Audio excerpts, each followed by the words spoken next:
Hello. Today, I'll be talking about this bad boy.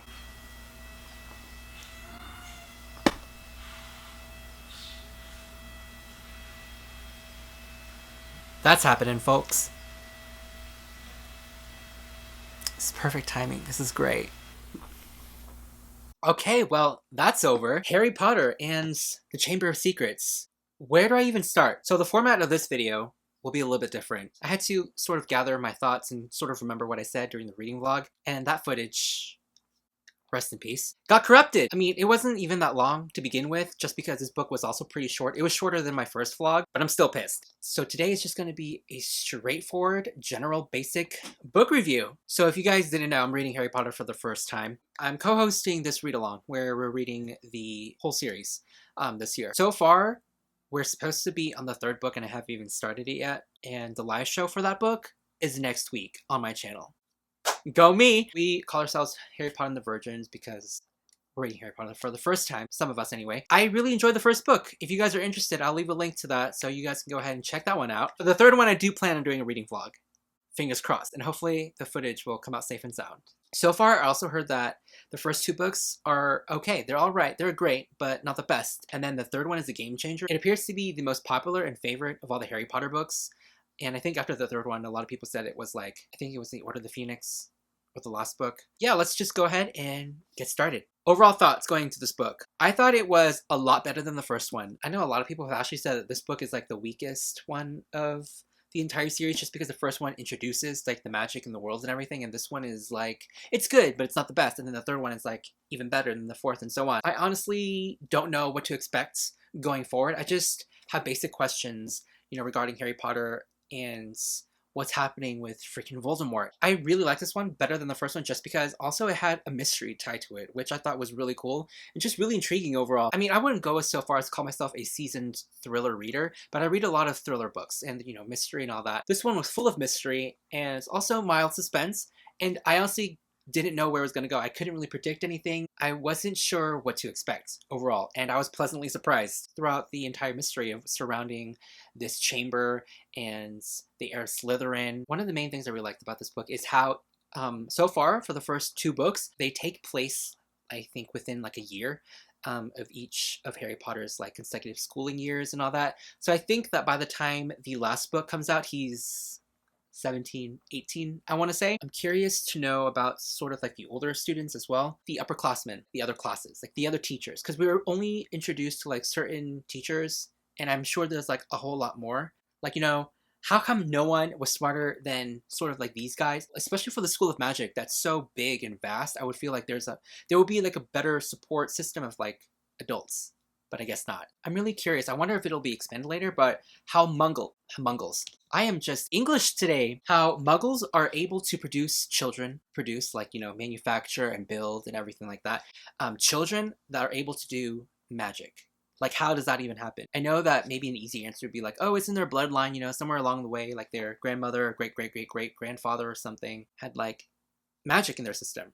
Is there also like a deeper explanation to it? I'm curious because it's really fun to me how these people are always trying to hide their magic, but I'm sure like certain government knows and let them, do their own thing because magic exists. If Muggles don't know about magic, but when their kids start to do magic, like what happens? Do they call an exorcist? I'm curious to know that in that perspective. Like, I really wish I'd read from like maybe Hermione's standpoint. I think that would be really interesting from her growing up. In an ordinary human life. Her parents were like dentists, I think, and all of a sudden she can do freaking magic, and so her life has changed.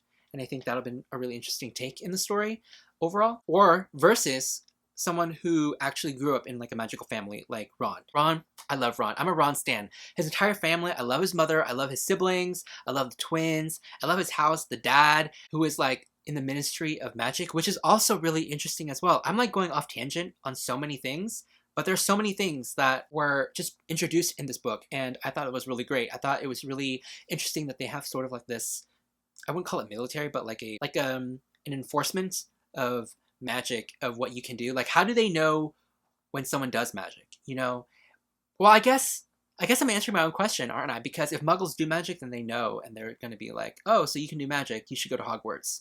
And also, speaking of Hogwarts, because I did watch the Fantastic Beasts movie, and I distinctly remember that there are other magic schools. So, why Hogwarts specifically? It's like, could you choose to go to a different, magic school? I know that there's a school in China and the US, and I think that'll be really interesting. I hopefully later in the series, I'll be able to read about other schools and other magic systems and other classes in terms of the hierarchy of the magic system, the rankings and all that. I think that'll be really interesting. So I also stated in my previous vlog, I was not expecting Harry and Ron to be the sassiest bitches ever. For Ron and his overall arc, I thought he was so fucking sassy. I was not expecting that. In this book, Ron was my favorite character ever. In the movie, he was my least favorite. I didn't like how he was portrayed as some sort of crybaby all the time. He got really annoying. From what I can remember from the movies, I literally don't remember most of the movies, but I remember I remember Ron being the most annoying character of the entire franchise. So that's saying a lot. But in the books, only in book 2, he went from here to up there. He's up there for me now. He's, I think, one of my favorite characters of the series so far, even though I've only read 2 books. Ron just fucking leveled it up. Everything that Hermione would say, he would just spit fire. He's spitting fire, spitting bars, firing it back at her. No shame, great comebacks. He was the best. He was by far the best thing in this book. He stood up to Hermione when Draco Malfoy called her a mudblood, and Harry didn't do anything, which I thought was okay, whatever, it's Harry Potter. But Ron, he got sassier. He drove a fucking car. He saved Harry Potter. He is overall the best character in this entire franchise so far, literally lifting it on his shoulders, and I appreciate him for that because he is such an underrated character and I love him for it. So Ron, 50,000 golden points to Gryffindor. We're introduced to this new character who is super irrelevant, by the way. He was just there for comedic purposes. Gilderoy Lockhart, the most annoying character ever. I thought he was so irrelevant. He didn't belong in the story. He didn't bring anything new. He was just there and then he was gone. And I was like, okay. I felt like if he wasn't in the book would have been probably much darker because he did offer, I guess, some sort of comedic elements to the whole story overall. I'm just mind-boggled. How is this fucking idiot, this fool, how is he a teacher for the defense of the arts? How does he even qualify? Who gave him the say-so? Because I don't understand. He was literally so dumb. He couldn't even handle some of the serious situations. He was such a coward. I get that that's sort of his personality or whatever, but how did he even get the job? Dumbledore was since you're famous, you're good looking, you can go ahead and get the job. You're welcome. And then he, in the end, got fired. And so I was just well, that was a waste of time. So hopefully we don't ever see him again in the entire series, but I highly doubt it because at the end, he lost sort of his memories. So is he going to get them back? What's going to happen with that? So I'm curious on that aspect to see what will happen with him in that regard. We have Ginny this time. I wasn't expecting for her to be such a crucial aspect to this overall arc of the story. I don't know. Harry and Ginny, I can see it, sort of, even though they're babies. It's weird, but endgame, I guess, overall, okay? I'm here talking about a 13-year-old relationship here. In my previous vlog, I stated I thought Harry and Hermione were overall endgame.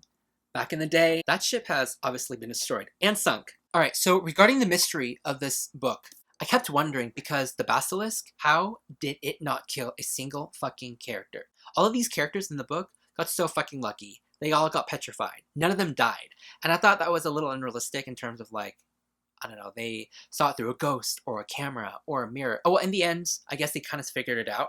But why did it also just randomly attack people? How it went around the school in pipes. Why did it specifically go out of a certain pipe?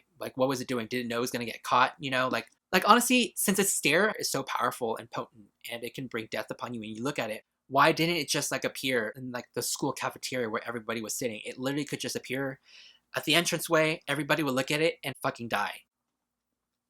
So it was super powerful and kind of scary, but at the same time, it was sort of underplayed. I mean, I get it, it's a kid's book, right? And we're not really supposed to dig that deep. But at the same time, if it was after Harry Potter the entire time, why didn't it just go out after him since apparently Tom Riddle can control it? Who, by the way, is fucking Voldemort. I didn't actually see that coming. I thought he was a bad guy ghost of the school, which makes me also wonder there are other super villainous ghosts or spirits wandering around the school. That's what I initially thought. I thought he was just a student who was wronged and he was just evil or a bad guy, but I was not expecting him to be Voldemort. I guess sort of like at the end of each book, I'm guessing until like the 7th one, Voldemort is gonna try to resurrect himself, or he's alive in some way. But back to the basilisk. Apparently it's being controlled by Tom Riddle, who is like a manifestation of Voldemort in some way through a freaking diary that Ginny found. Honestly, the whole execution, the explanation of that part was kind of iffy, but it was okay. I mean, it's a kid's book, you know, and it's fine. I don't need like a full understanding to get what's happening, but it's just I'm overthinking it. Also funny to me how a bunch of 12-year-old children were able to find the freaking Chamber of Secrets when nobody else could. Not even adults or anybody else. It was also interesting how Harry could speak the snake language. What was it called again? Parallel tongue? Tongue? Parcel tongue. That's what it's called. It was really interesting of how Harry was able to sort of absorb some of Voldemort's powers, which makes me wonder what other sort of powers he absorbed from Voldemort. What else is there? You know, that was really cool because, of course, he is a chosen one. It's acceptable. So, what else? Oh my god. I cannot believe I almost forgot to talk about this one character who's introduced. Freaking Dobby. I love Dobby for the short amount of time that he was in the book. He was so adorable. I like him, even though he's super ugly, you know, but appearance is not everything. It's fine.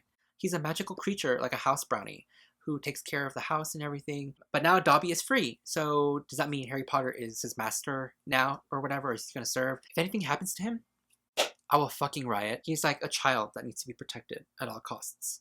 And I don't get why everybody is so fucking mean to, like, creatures like that, because if you are, it'll just bite them in the ass. So I hope Lucius Malfoy will die an excruciating death later. Lucius Malfoy is a fucking son of a bitch. He is such an asshole. He gave a freaking evil diary to a little girl. Can we just talk about that, please, for a second? Because why does he pick Ginny? Does he see her as vulnerable? Like, how did he know what was in the diary? How did he know it belonged to Tom Riddle? How did he know that Tom Riddle would, like, use Ginny to open the Chamber of Secrets, to lure Harry Potter? It's like a huge, I guess, overall plot to kill, or I don't know, whatever to do with Harry Potter. It was a stretch. It was a reach. And that man was just, he was not thinking it through. Like, if Dumbledore knew that this Lucius Malfoy gave the diary to Ginny, wouldn't he, like, report him to the Ministry of Magic so that they can investigate into Lucius Malfoy? Because he is obviously working with you-know-who must not be named, Voldemort. That was really interesting to me, like, how he was, like, sort of like the main villain. Like, maybe he is possessed by Voldemort. I don't know. Who knows with the Malfoys, man. Also, point system. What the fuck is that? Like, I don't understand the point system, honestly. They just in it to win a cup at the end of the year. Like, I honestly could care less. If it's a group thing, it's like a fucking group project, honestly. Because if one person does poorly, you all do poorly. Even if you're like the best and the smartest of the entire school or whatever. And that just reminds me of college and how fucking group work can be the worst. Each time every professor or teacher is like, 50 points to Gryffindor, Slytherin, or Ravenclaw, or whatever. I'm just like, who the fuck even keeps track of these points? I would like to know and speak with them, because I'm just like, some of the point systems that you guys have, it's very questionable how you're giving these out and when and why.